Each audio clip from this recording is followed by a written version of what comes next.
Hello everyone. So today I've been thinking a lot about my sister. I've also been editing video clips of interviews I did while on the road taking pictures for I Am Woman, Experiences of Black Womanhood in America. I have learned quite a bit during quarantine about editing videos and the way that I've wanted to edit some photos. So I'm working on both the book and a promotional piece, somewhat in tandem, in addition to other edits to other projects. But anyway, my sister has all of like 9 seconds on the video, right? And she's basically laid back on the sofa. And, she's not interested in saying who she is. The whole piece is titled I Am Woman. And each person pretty much starts off with their name and I am woman and how they describe themselves. And my sister, she was just shaking her head. She's laid back, and I said, "Okay, so you don't want to say anything?" And she's like, "No, my face will tell them what I think." That's pretty much her in a nutshell. But anyway, that was the first time we had spent time together. That was back in 2018. When I filmed her, that was the first time we had seen one another since 2007. So what's that, 11 years? And she had successfully avoided me for all that time. So she lives in Milwaukee. I was living in New York. And when I returned to Milwaukee for visits, or the Midwest, I usually say, because if I went to Milwaukee, I usually went to Indiana too to visit my grandmother and my aunts, my aunt and uncles. So that made for very quick weekends if it was a weekend trip. So, I leave out on Friday from New York, back home on Sunday, or, Monday or something if I did a 4-day weekend. But anyway, she managed to avoid me for all those years because my quick trip, she just didn't answer the phone, or she wouldn't show up where she said she was, and all that good stuff. So it was amazing to me that 11 years have passed. I have not shared with anyone how resentful I was by that treatment and how angry I had gotten, and how much her rejection of me hurt me more than anyone else's rejection. And we haven't even talked about this yet. But this is pretty much what's on my mind. I had hoped to, she came to stay with me this summer for a couple months. I had hoped that we would get to the point where we can have one of those deep, open, honest, fulfilling, cleansing conversations. But we didn't get to that. There was just a lot of outbursts. So unfortunately, I had quite a few outbursts with her. And I do believe it trails from not being able to get out, how I felt that she deserted me when she deserted herself, right? And by no means am I suggesting that anyone, should force themselves to show up for other people when they don't show up for themselves. But I think that it's important to recognize that if you're not able to show up for yourself, there's no way you can show up for anyone else. And so my sister's story is, something I've written about in abstract, and people, in the family and close to the family know very well, so I won't go into the details here. But basically, I would say that spending time with her this summer has sort of revived me in ways I wasn't imagining were possible, ways I had stopped expecting or hoping for. She was by no means helpful. So I was really sick, and she said she was coming to help me, quote, quote, quote, quote. She was coming to help me, but this chick, she slept for most of the time she was here. And when she wasn't sleeping, she was eating or watching TV.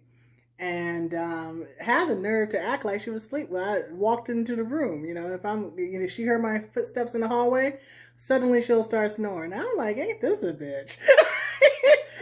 You can't ignore me in my house. Like, come on. But anyway, there were those moments. But yeah, so I was not too happy with the excessive amounts of rest that she required. But I can certainly understand her need for rest and her sense of safety in my space. That's what I've been trying to cultivate all my life, was just a sense of spatial safety and comfort and revival. And she basked in it. So I can by no means be upset about that. But all that to say that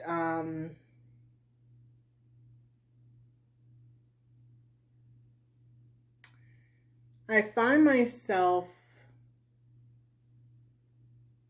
wanting out loud the relationship I've been wanting silently for so many years. And I had gotten to a point in life, I think, in these last few years, where I was just, basically throwing the world back at itself.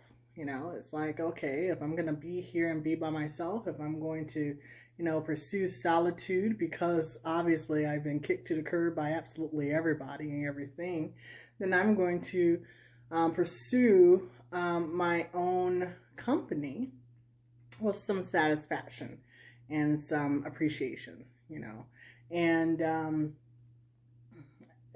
she's been gone for about a month, and I find that I'm trying not to scare her off by like calling her all the time. Actually, I don't remember a call too often, but when I do, I'm sure I'm a pain in the neck, because I'm like, why can't you talk now? Why are you trying to ignore me?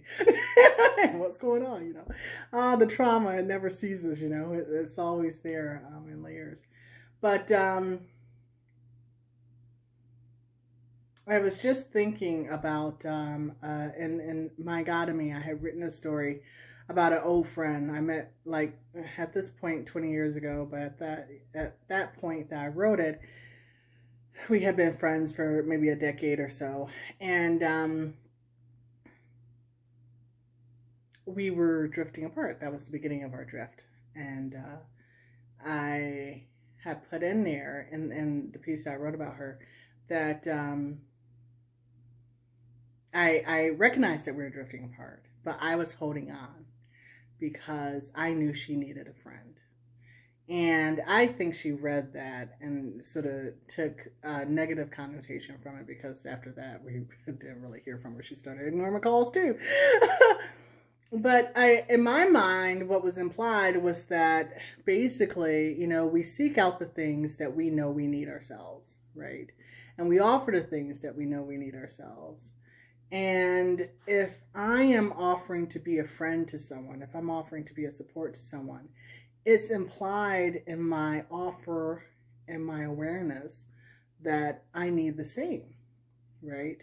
Because it's a need I'm trying to fill for someone else, in the hope that someone else will also fill the need in me. And that has been probably the pain of life, in recognizing that, one, people aren't so aware. Two, people aren't so interested. And three, even if they're interested, they really just don't care, right? It's like, people are pretty much going to take care of their immediate needs, whatever they can see, touch, feel, taste, all that good stuff, before they sort of think on what someone else may need from them, even if it's inanimate, even if it's just emotional or spiritual, intangible. We don't live in a world where everyone is on the same, I guess, spiritual plane at any particular time. Like, when I'm concentrating on things, I'm concentrating on what I'm concentrating on. And even if someone else is concentrating on that same area, they have a different focus. So we continually miss one another. But yeah, so I was thinking about that piece. I wanted to be a friend because I knew she needed a friend. And that desire is what she pulled away from. And for the longest time, I've been thinking, what if my sister knew how much I needed a sister, right? Would that have changed her behavior? Would that have changed her treatment of me? Would that have changed our relationship? You know, if she knew that no matter what decisions she has made in her life, they do not change our relationship, right? They do not change the fact that, you know, she is someone who is still connected to me from her birth, you know, and pretty much all of my life. And there is no one else in this world who has the same claim in any sort of way. To neglect that relationship is to neglect a huge part of who we both are. And I haven't been able to have that conversation with her. But I wonder, would she, you know, care? And care in the sense that, you know, she does something about it. It's not just something that was said and it's just like, okay, well, sorry I, you know, ignored you for 12 years, 11 years, all my life, whatever. But it's a new day, you know. So anyway, that's pretty much what's on my mind. Me trying not to stalk my new friend's sister friend. She actually told me on one conversation a couple weeks ago, she said, you realize you're the only friend I have in the world right now, so I'm going to be calling you. I'm like, oh, I can take it. It's so desperate, so sad. But no, we are not calling each other all the time. But it's a nice thought. I honestly just don't have energy for a lot of things these days, and neither does she. But it's nice to be back in each other's lives. It's nice to have a connection and a line of communication that's open. So anyway, I'm probably rambling to you, but I guess my message is, you know, what do you need in your life? You know, relationship wise. And I'm talking about, I'm not talking about like romantic love and, you know, sex buddies for the summer or the fall or someone to snuggle up with. You know, I mean, those things, those cardinal things, those are fine, right? And we all know, or we should all know at this point, that those types of relationships are not necessarily the fulfilling of the emotional needs that we have to simply get through a day or a year or life, right? And so, you know, there's nothing, I mean, obviously, you know, a partner is great, but a partner is not going to have the same, I guess, history with you that a sibling would, or that a friend does that has grown up with you for the majority of your life, you know. So I'm just talking perspective, you know. So in the friend realm or in the sibling realm, you know, what do you need? You know, do you need a friendship? Do you need to be a friend? Do you need to have a friend? Do you need to have a sister who's actually a sister, you know, indeed, and not just by birth, right? Or a brother who's a brother, a mother who's a mother, a daughter who's a daughter, you know. These relationships, I think, are foundational for one, but they're extremely important. And I think by and large, you know, we take these familial relationships for granted because they're family, right?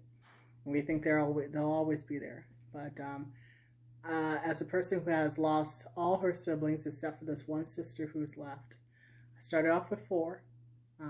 I'm sorry, one of four, and she's the only one left.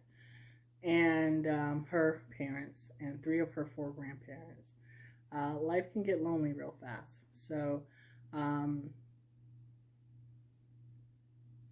be what you need, and may you eventually receive all that you need in your relationships. Be blessed.